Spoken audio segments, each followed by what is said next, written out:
birthday to you. Happy birthday to you.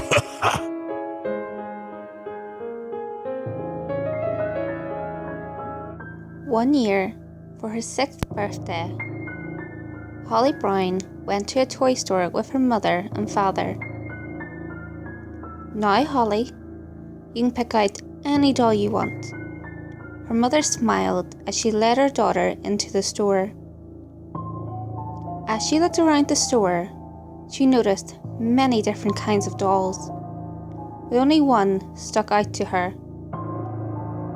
Mama, I want this one," Holly yelled across the store. Her parents came rushing to her side and checked out the doll.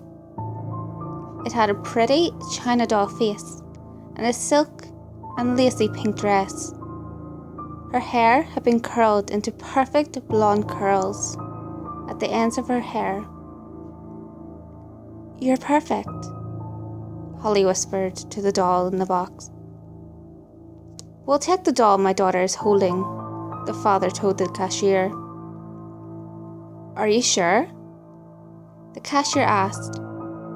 "We have a 30-day return policy, and that doll has been in and out like lightning," she confessed, and the mother looked upset.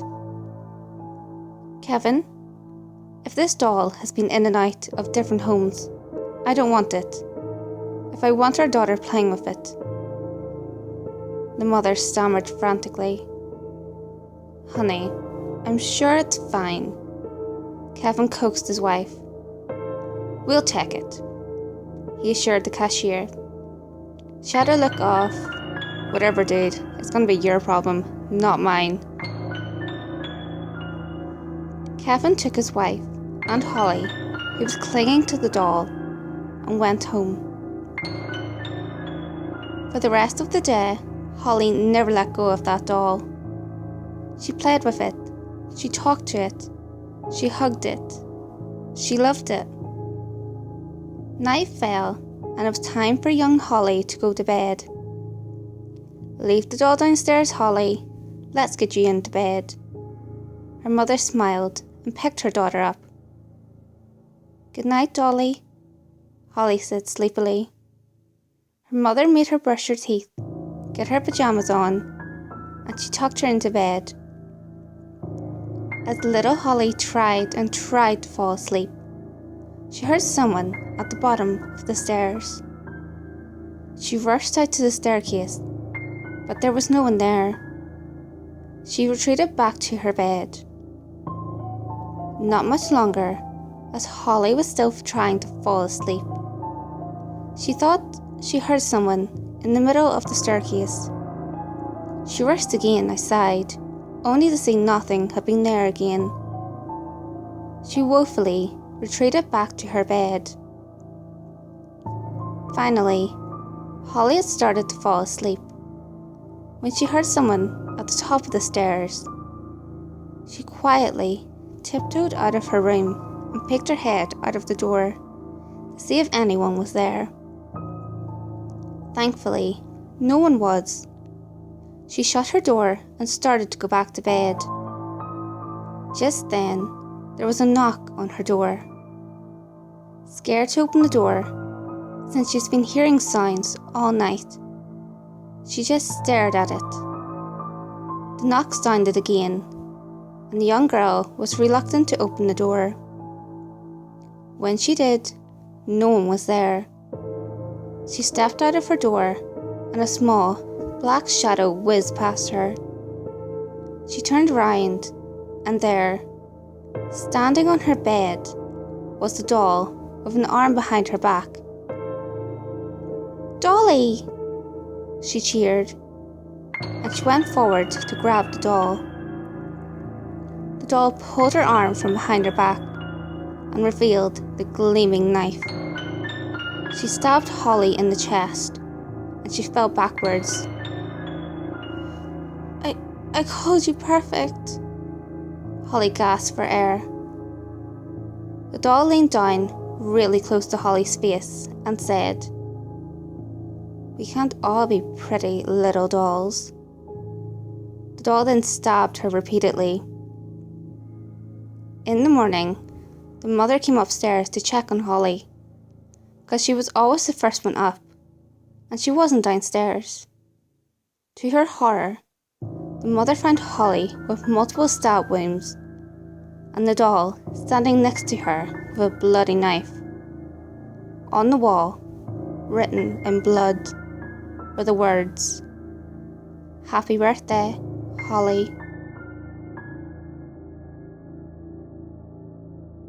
It was about a year since the death of my father's friend, who had only lived down the street from us. And since after his death, weird things had happened around the house, like footstep sounds in the hallway, a sense that somebody was outside, and weird noises in the night. But the weirdest events happened on my birthday. All morning, I'd been feeling sick for no reason until my friends came around for a sleepover. Nothing specifically bad happened after that until around night, after me and my 6 friends were full of sugar. One of my friends, Sarah, saw something and got freaked out. She said she sensed something around the tent we were sitting in. I got a bit sick in the stomach again, so I went outside the tent to our campfire, which my father set up. But as soon as I got back in one of the 2 tents, Sarah started telling us that she was getting freaked. Some of my other friends sensed something too, before Sarah was, but only just admitted it. So, this led us to making a pact. Nobody would leave the tent without somebody else. My other friends, Shannon and Katrina, thought it was weird, but they went along with it. We were about to go to bed when mysteriously the tent wouldn't close, so everybody went crazy and ran to the other tent, leaving behind phones, blankets, and pillows. Everybody was too afraid to go back for them. Another problem came to hand when the tent window was open, but being chickens, everybody stayed inside the tent. Not knowing it, the weirdest part of my birthday was about to take place. When staring wide-eyed out the window, I saw a white, cloudy and transparent form of a man holding a screwdriver. The man shifted quickly across the window. Of course, since my friends were scared enough, I didn't tell them, but as soon as I heard my mother checking up on us, me and 3 of my friends ran quickly up the stairs to my bedroom. In the morning, I told my friends what I saw. They believed me because they felt the ghost's presence, but they never have come over for a sleepover since. I'm just so glad that we chose not to watch that horror movie before the events took place. Since after my birthday, one of my other friends, Emily, told while sleeping in my room she heard big, large footsteps down the hallway. She told me, "I'm glad you closed your door. If I saw that goddamn ghost down your hallway, I would have never slept again." Some other events have occurred after my birthday. For example, my nephew's bottle levitating, lights going off in the house, curtains being pulled down while in the dark, and still I hear footsteps down the hallway.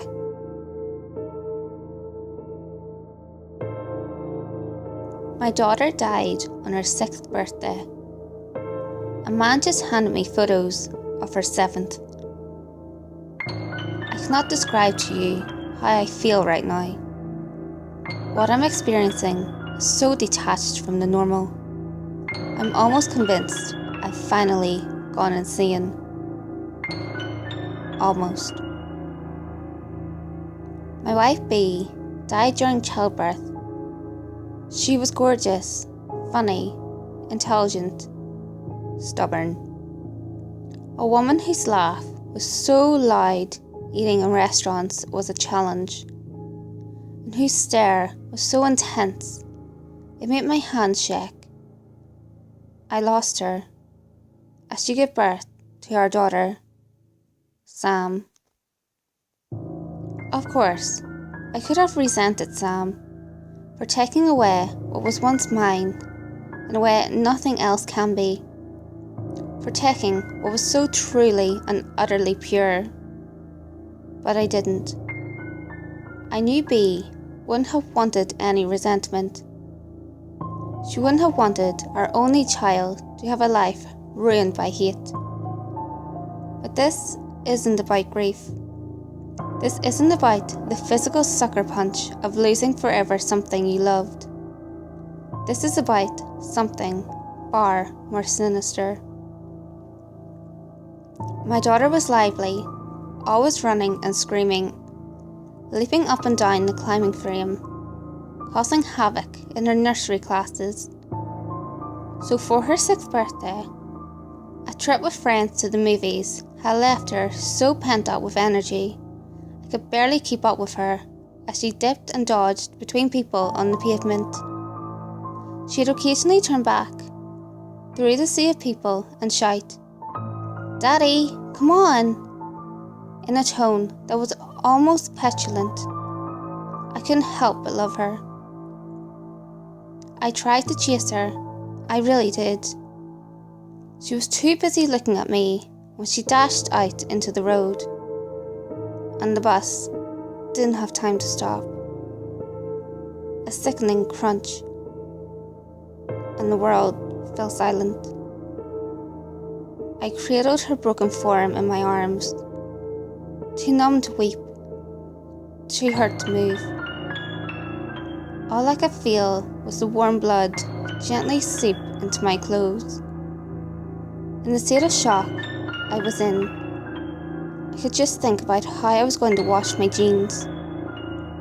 It sounds horrid, I know, but a loss like that tears everything away from you and leaves you with only the bare thought process that make us human. The next week was a blur. I could not place a single memory to a time. In between friends and family extending their condolences, and the howling sobs of mine that would break out at any moment. A door slamming, the gentle hum of the fridge, our voices laughing on the radio. I attended her funeral, dressed all in black. My dress, I don't mean merely clothes.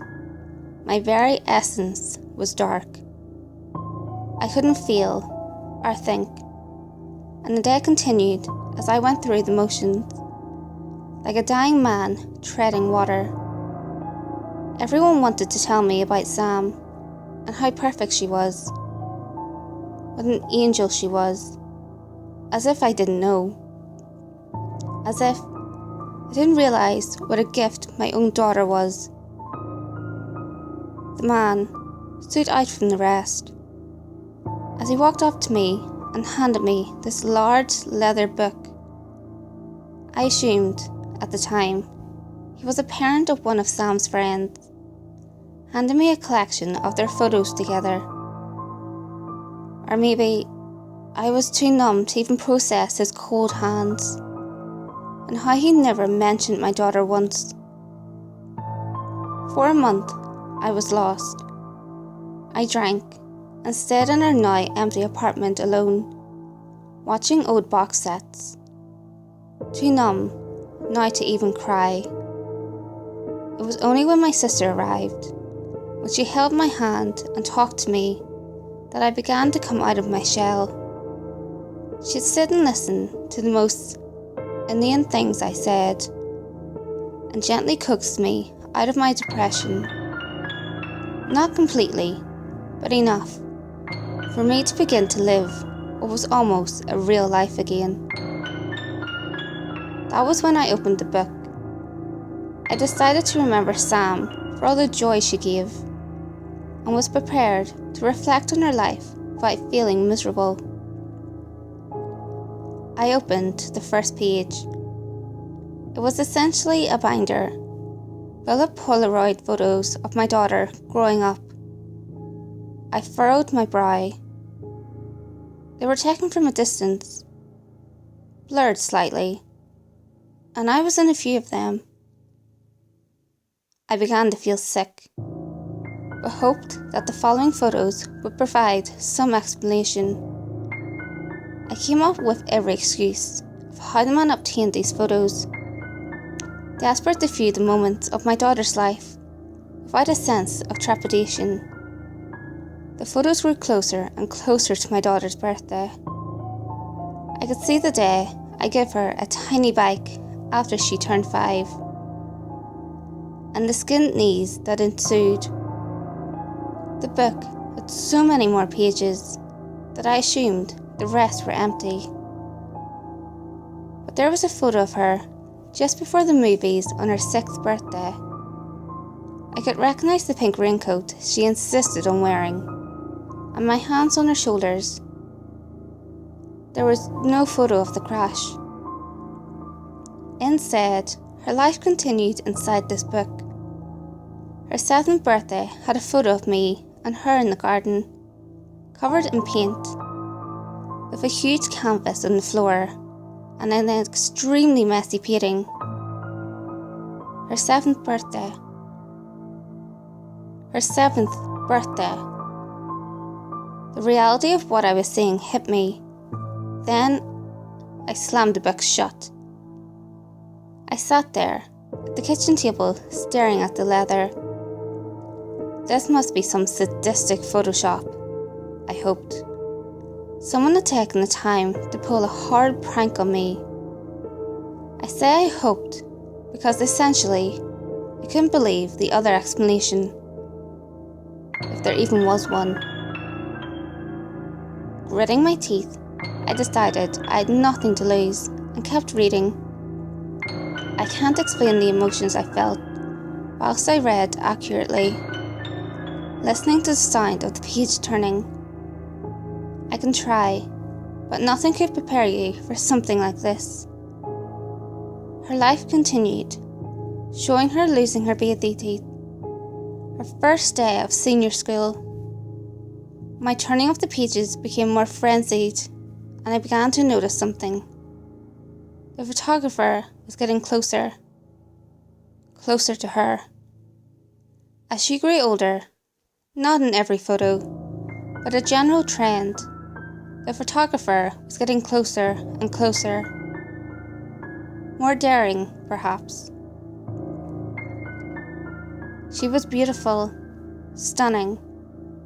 As a teenager, she looked just like her mother, all curls and smiles. I grew older too, but the photos began to include me less and less.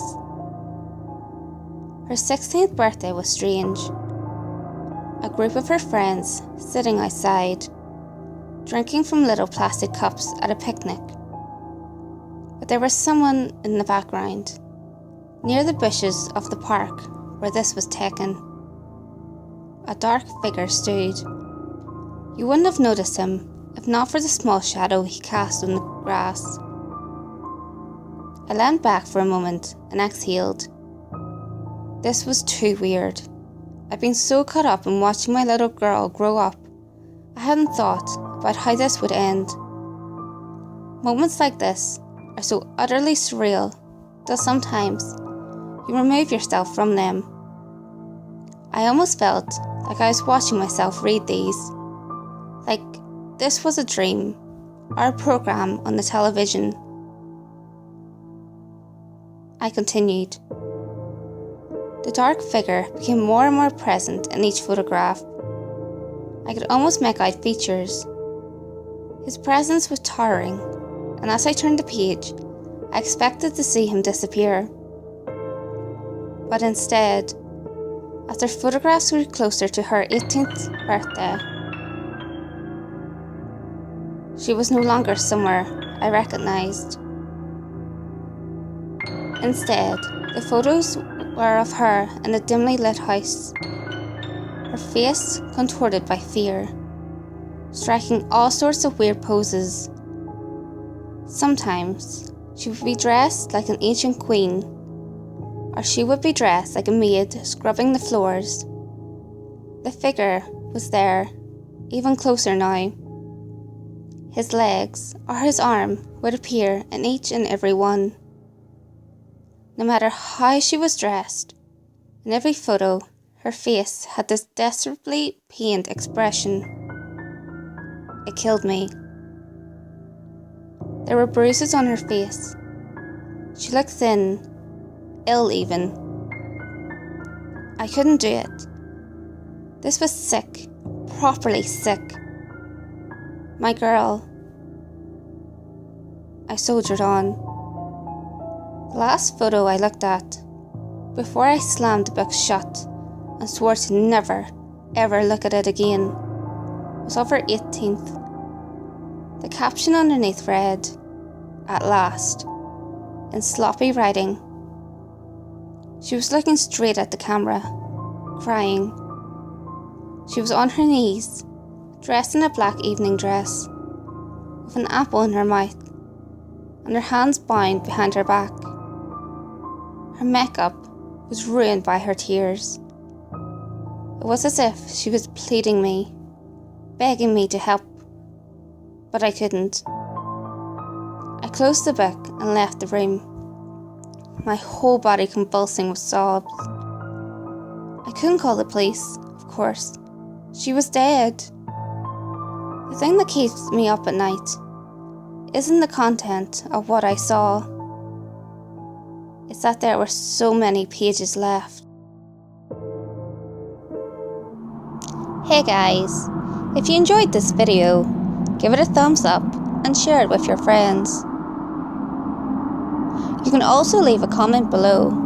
All feedback, good or otherwise, is always appreciated.